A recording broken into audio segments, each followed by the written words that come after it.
Hello and welcome to Analysis with me, Jonathan Steele. Last week, the House of Commons passed an amendment to the government's immigration bill, which the Home Secretary announced at the last minute to give herself the power to render terrorism suspects stateless by removing their British citizenship. At present, the Home Secretary holds the power to take citizenship away from dual nationals, but the new amendment would extend this to naturalised British citizens. Those who are declared stateless, of course, can be denied the right to own land or the right to vote. They can also be denied access to healthcare and education and be detained without reason. Now, the move was seen as a last-ditch attempt to head off rebellion by backbench MPs, demanding a number of other amendments to the immigration bill that many call unconstitutional and impossible, given Britain's commitments under the European Court of Human Rights. Among many critics to the amendment are the Immigration Law Practitioners Association, who stated that by enacting the amendment, the UK risks losing a proud position as a standard-bearer for human rights. A spokesman for the human rights organisation Reprieve also condemned the move, said that it makes those who are rendered stateless much easier to target with drone strikes as part of the ongoing war on terror. But the government line on the amendment is that it is both a reasonable and necessary precaution, with ministers at the Home Office stating that citizenship is a privilege, not a right. So is this a reasonable step or an attack on the civil liberties of terror suspects? Joining me to discuss this is Nick Connor, Director of Campaigns at the Bow Group, Omar Farouk, a London barrister, Patrick Gailey of the Bureau of Investigative Journalism, and Sagar Hussain, a lawyer who advises CAGE, an advocacy group for people impacted by the war on terror. Welcome to you all. But first, Emmanuel Nunes has this report. Foreign-born terror suspects on British soil may soon be stripped of their UK passports and citizenship and be left stateless. The measure is a crucial amendment to the immigration bill that passed by MPs in the House of Commons by 297 to 34. The government decided to act after the Supreme Court ruled last year that a terror suspect accused of targeting British troops had the right to return to Britain from Turkey after being stripped of his British passport, which was awarded in 2000. The Supreme Court restored UK citizenship to Hilal al-Jeddah, who was born in Iraq, on the grounds that he would be stateless without it. The amendment is now to be approved by the House of Lords, but is already creating a lot of controversy. Home Secretary Theresa May on Wednesday promised the measure would only be applied in cases where individuals' actions are viewed as seriously prejudicial to national security. Immigration Minister Mark Harper went a bit further and actually said, "Those who threaten this country's security put us all at risk. This government will take all necessary steps to protect the public. Citizenship is a privilege, not a right. These proposals will strengthen the Home Secretary's powers to ensure that very dangerous individuals can be excluded if it is in the public interest to do so." Lord Woolf and former Attorney Generals Lord Morris of Abergavenny and Lord Lyle of Markiel were outspoken in condemnation of the move, which they said would be undesirable and unconstitutional. They warned that the freedom to travel to and from one's country is a right of great significance and should only be curtailed after a rigorous decision process. Others, including Lord Carlisle, the former independent reviewer of terror legislation, cautioned the move to shift court powers to civil servants, saying, "Revoking passports is a judicial function and not an administrative function. There are judges sitting every single day, and that is the right place to deal with this. The right to travel is a fundamental right." So is citizenship a right or a privilege? And should politicians be allowed to strip a person's citizenship? Well, Nick Connor, let me start with you. You represent the Bow Group, which is a Conservative Party think tank. Why did she bring in this amendment last week suddenly? Well, she did bring it almost 11th hour. There was a great backbench movement on Thursday for putting an amendment to this bill, led by Dominic Raab, which would see help deportation of foreign criminals and stop them using the excuse of the right to family life, as it laid down from the European Court of Human Rights. So that sort of loophole, and she needed to, one, build support, two, there was only a small amount of time allocated to debate this bill, and she was hoping to pump in something which would bring debate so that Rab's amendment would be talked about less. So to sort of a tactic. So it was a pretty naked political gambit then, rather than anything principled. I think this bill would have been best to come out by itself. It was added in late to the bill. It is an added amendment. But the principle, I think, is right. There's a lot of problems with this bill, particularly looking at the issues of which makes people stateless, which is wrong. It should be only up to able to take British citizenship away when criminals can take up another citizenship of another country. And also, I think there's too much power directly with the Home Secretary. I think that needs to be put back in the courts. But this is very early days of the bill. It's only had its first reading in the House of Commons. It has to go up through the Lords, back to the House of Commons, committees. And I think a lot of these problems with this bill, with this particular clause, will be ironed out. But the principle's right. Well, Omar Farouk, do you agree with that? Do you think the bill is justified? I was listening to the piece earlier on. I think these functions are functions for the judiciary. Lord Carlisle, as he was saying, and other judges who've been outspoken. My view as a lawyer is that these, if somebody's going to strip somebody's citizenship, it's a very draconian move. It's a very serious move. It's a move that affects the person's livelihood, life in all aspects. And these functions, the place and the proper persons who should be dealing with these are judges, not the executive. So that's my view in terms of how these matters should be dealt with. I appreciate that the Home Secretary and we as a nation have national security concerns. Such national security concerns and so forth, and amendments being introduced by whichever government of whatever background or ideology at the 11th hour is not the best way to bring about thoughtful, reasonable, mature legislation. So that's how I feel about it. Patrick Gay, what's your view? I mean, do we have any idea how many people are likely to be affected by this and actually be rendered stateless? I mean, currently, the Home Secretary has the power to take people's citizenship away. If they have dual nationality, this will change. But that right or ability I just mentioned has existed for a long time. And since 2006, 41 people have been deprived of their British citizenships. So we're not dealing with outrageously large numbers. That's not to say that I personally support these mechanisms, but it does give you some indication of in what the Home Office would say is a proportional use of these measures, and what the Home Office is saying is very specific cases.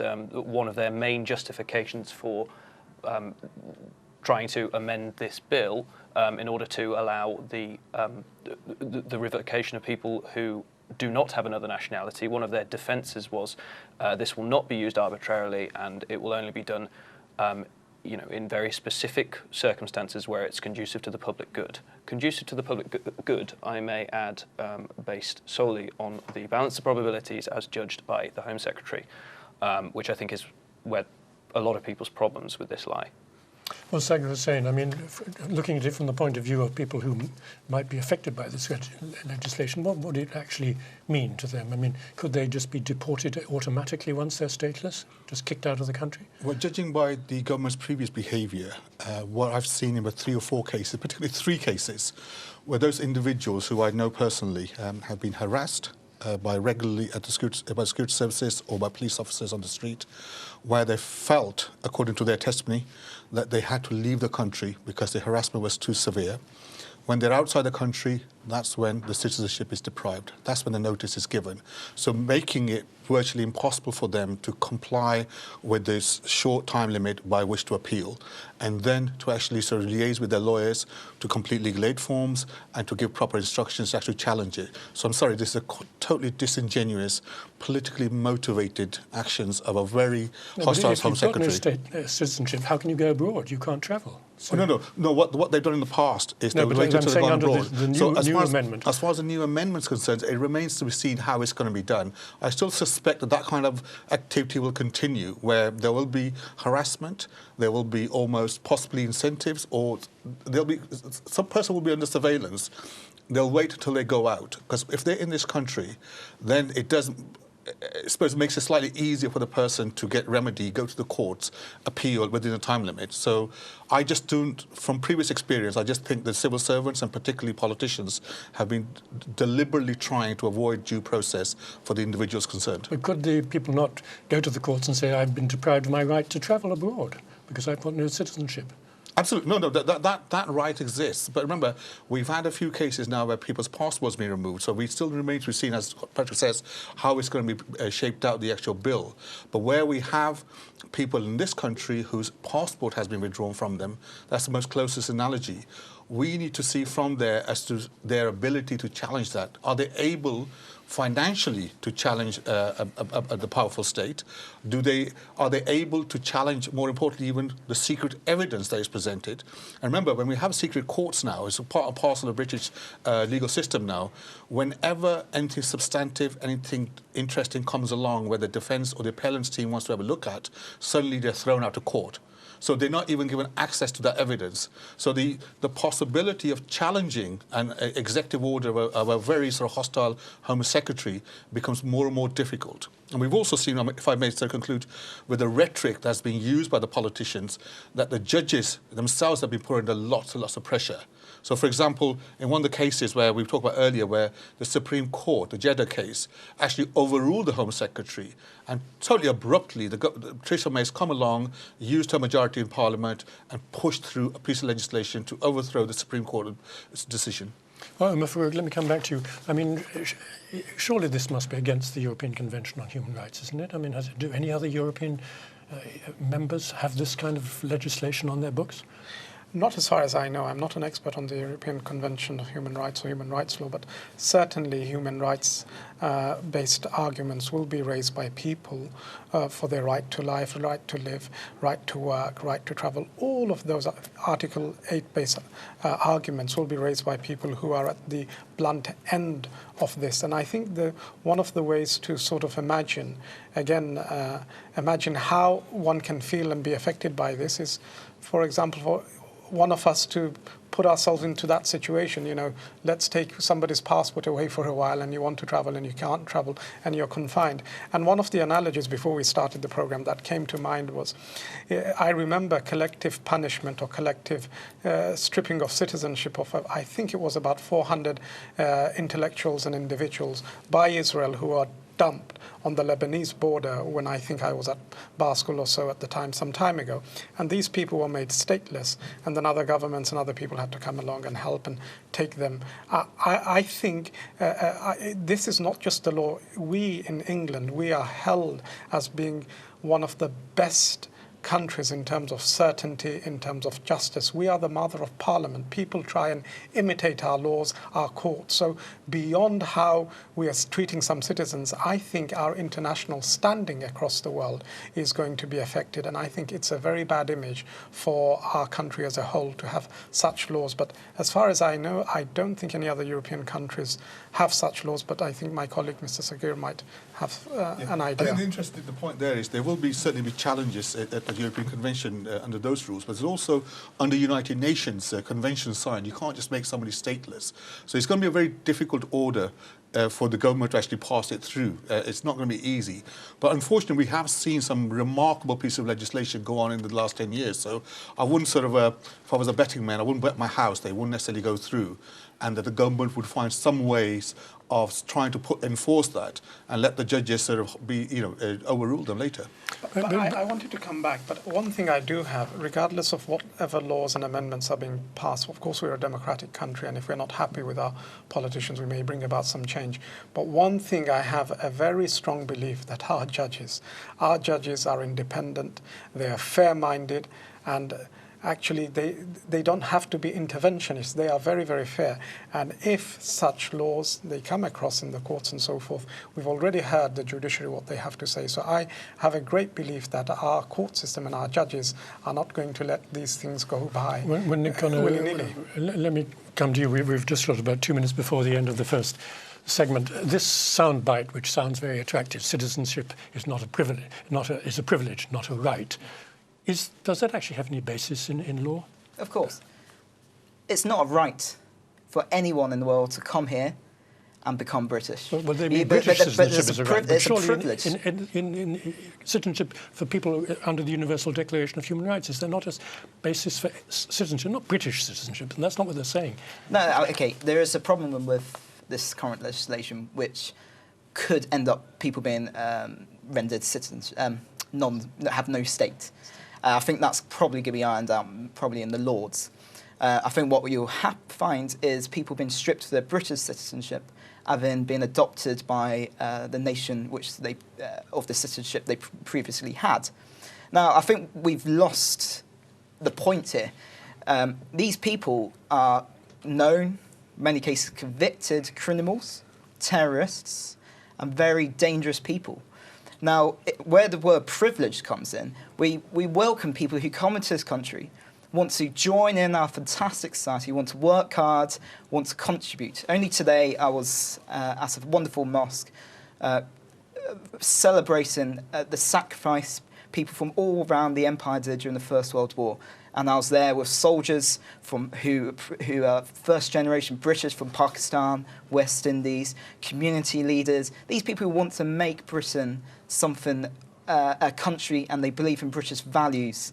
People who attack our country, particularly those who try and force through terrorism and extremism. And we're talking very small numbers here, which is legislation which we'll be looking at. They're not welcome here. We want people to work with us to believe in what we believe as a nation, and that's freedom, democracy. Well, I think on that note, we'll end the first section. We'll come back and talk about the wider anti-immigration prejudice going on and whether that's behind a lot of these changes to bills going through Parliament. Stay with us.